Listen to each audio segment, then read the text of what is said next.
You are not here by accident. This story was waiting for you to arrive. Look around you. The world is quiet now. The hustle has faded. The day's noise has retreated into a whisper. This is the hour when the light surrenders to the dark. This is the time when the rational mind takes a step back, and the primal intuitive part of you begins to listen. This is the hour of shadows, and it is in the shadows where the deepest truths are often hidden. Tonight we do not run from the dark. Tonight we lean in, we listen. We learn from the legends that only dare to speak when the sun is gone.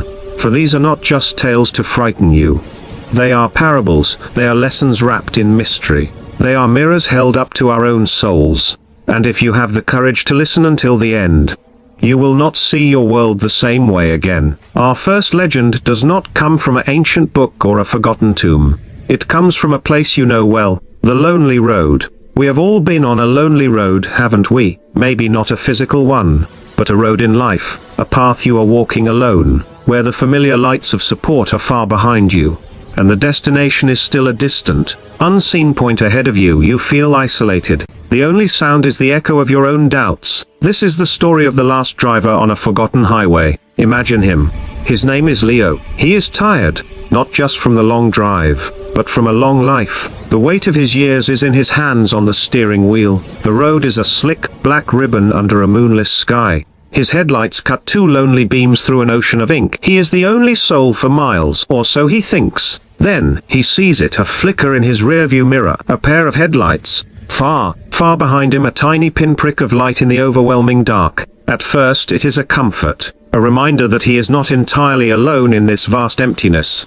He gives a small, wary smile. A companion on the journey, even an unseen one, is a small mercy, but minutes stretch, the road curves and twists, and the headlights remain, a constant distant presence. Then Leo notices something. The headlights are getting closer, not quickly, not aggressively, but inevitably, like the slow, steady approach of fate itself. A cold knot begins to tighten in his stomach.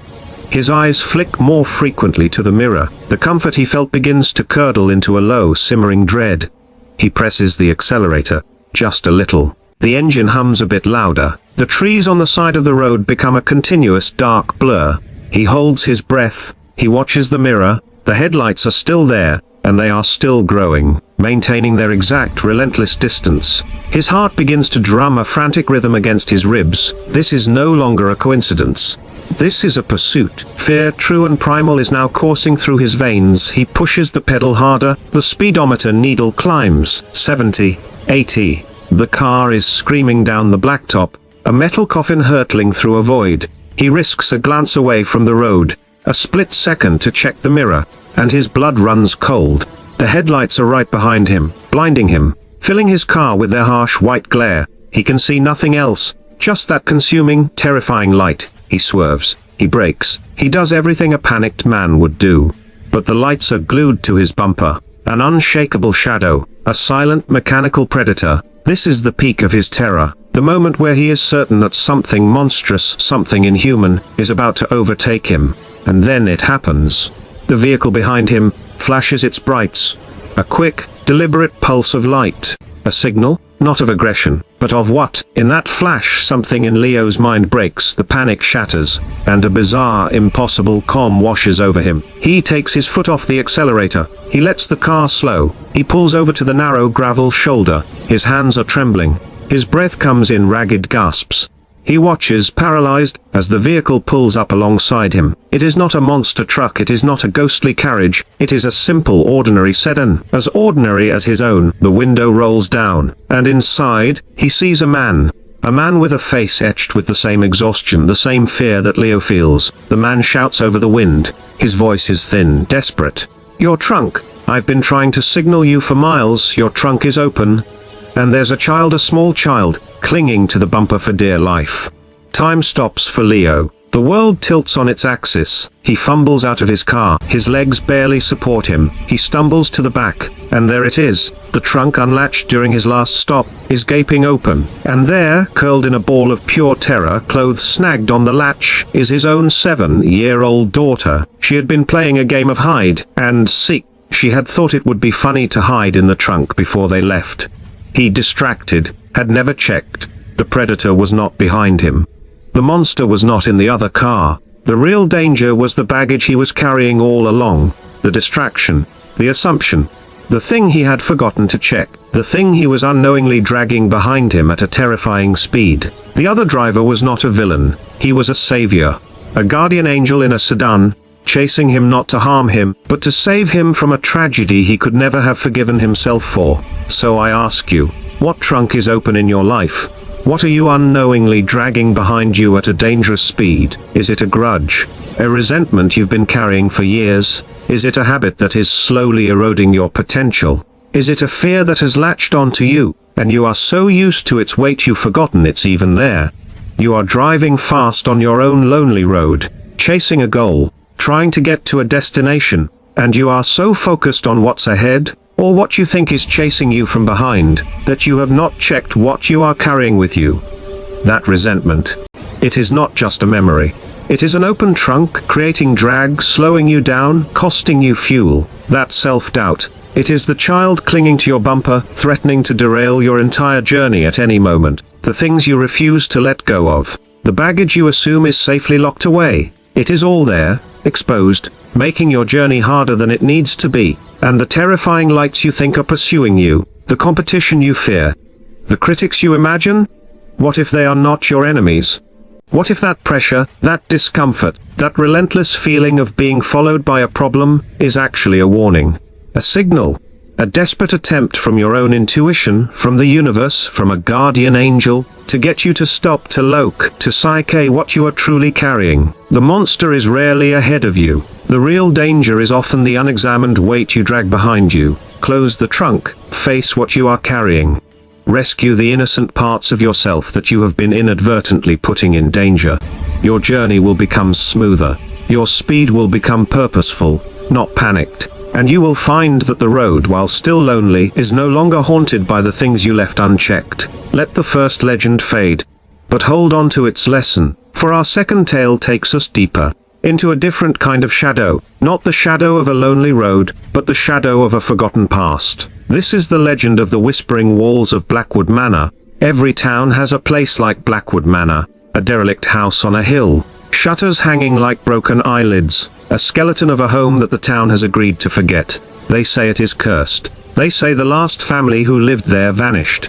No bodies were ever found. No explanation was ever given. Only whispers remain. The children dare each other to touch its rusted gate. The adults hurry past it, feeling a chill they cannot explain. The house is a monument to a question that was never answered. But the legend is not about the disappearance. The legend is about the sound.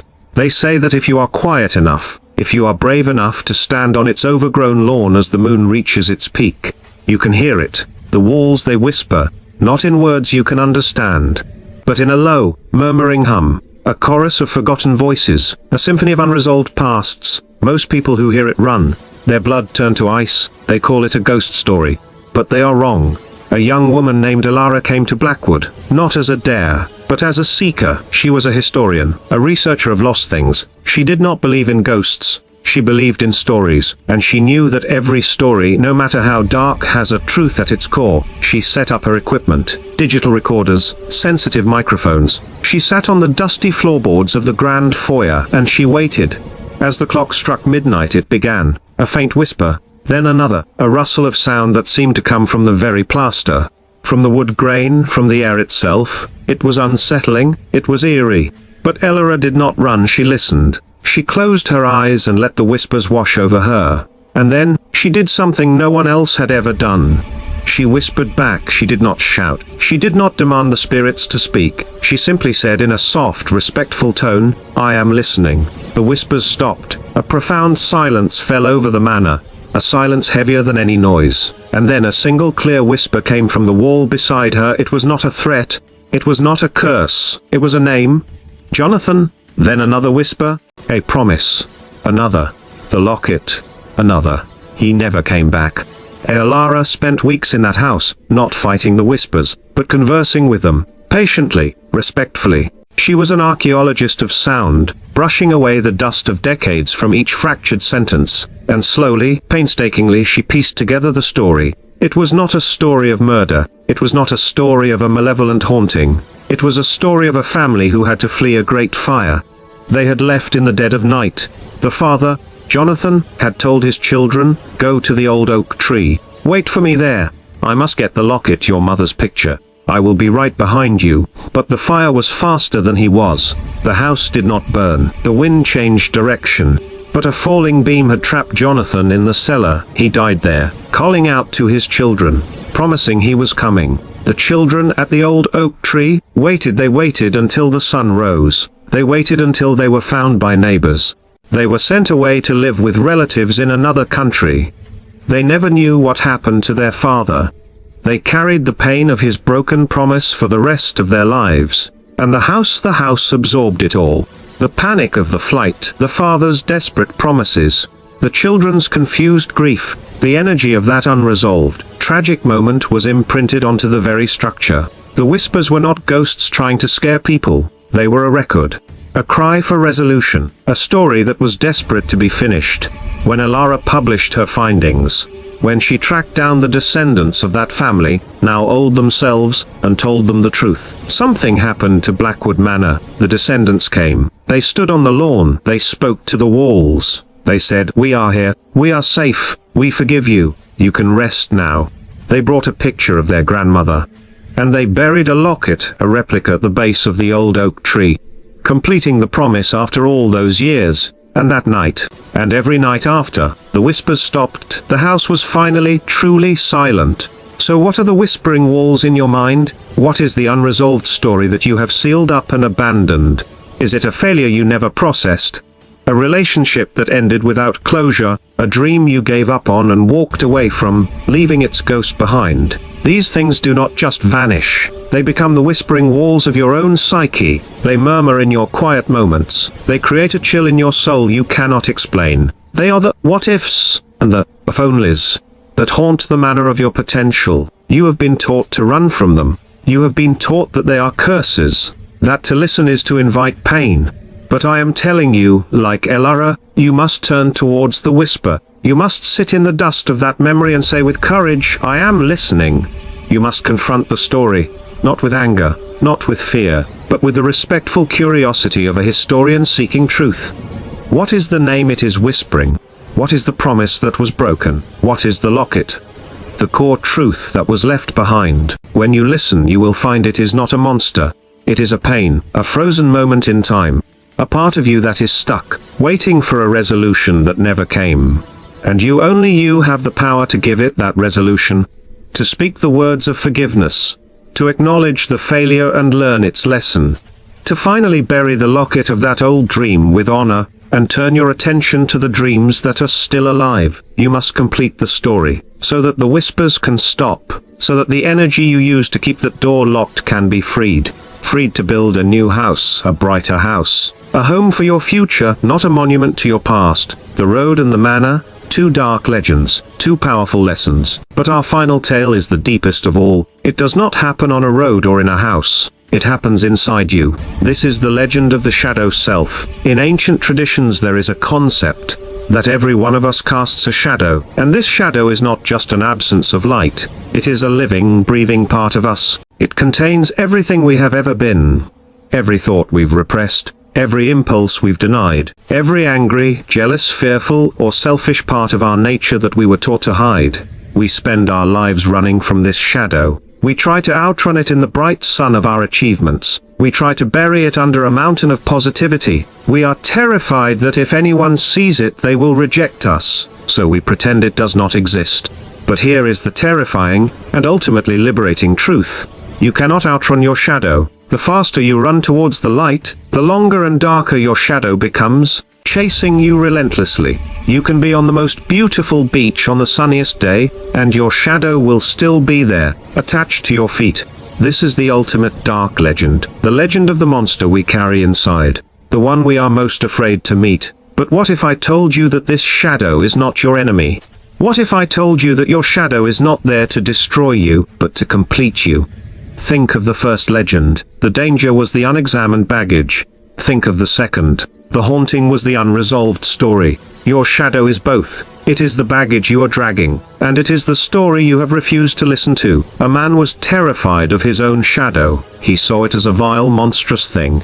He dedicated his life to staying in the light so he would never have to see it. But one day he was trapped in a room with a single candle, and his shadow was cast, giant and terrifying, on the wall before him. He cowered in the corner, but the shadow only mimicked his movements. In a fit of rage and fear, he screamed at the shadow, "What do you want from me?" And a voice, his own, but deeper, more resonant, echoed from the wall. "It is not I who am chasing you, it is you who are running from me. I only wish to give you back what you have left behind." Trembling, the man asked, "What have I left behind?"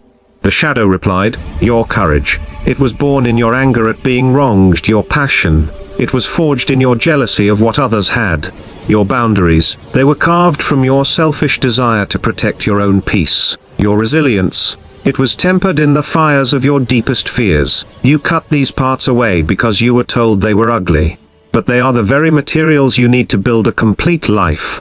I am not a monster. I am your armory, and you have been going into battle unarmed.